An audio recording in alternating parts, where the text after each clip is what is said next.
കൊച്ചിയിലെ അന്താരാഷ്ട്ര സ്റ്റേഡിയത്തിൽ വെച്ച് നടത്തപ്പെട്ട നൃത്ത മത്സരത്തിനിടെ വേദിയിൽ നിന്ന് വീണ് പരിക്കേറ്റ് ആശുപത്രിയിൽ പ്രവേശിപ്പിച്ചിരുന്ന തൃക്കാക്കരയുടെ പ്രിയങ്കരിയായ MLA ഉമാ തോമസ് അത്ഭുതകരമായി സുഖം പ്രാപിച്ചു വരുന്നു. ശ്രീമതി ഉമാ തോമസിനെ കാണുവാൻ ഇത്തവണ എത്തിയത് ലേഡി സൂപ്പർ സ്റ്റാർ മഞ്ജു വാര്യരാണ്.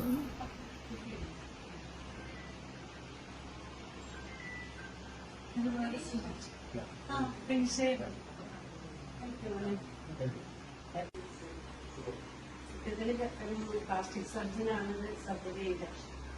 നല്ല മൈന്യൂട്ടായിട്ട് ചെയ്തായിരുന്നു. അധികമില്ല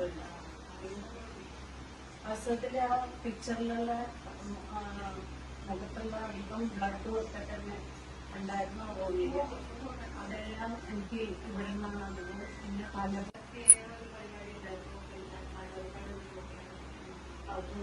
മനസ്സിലായതുകൊണ്ട് തന്നെ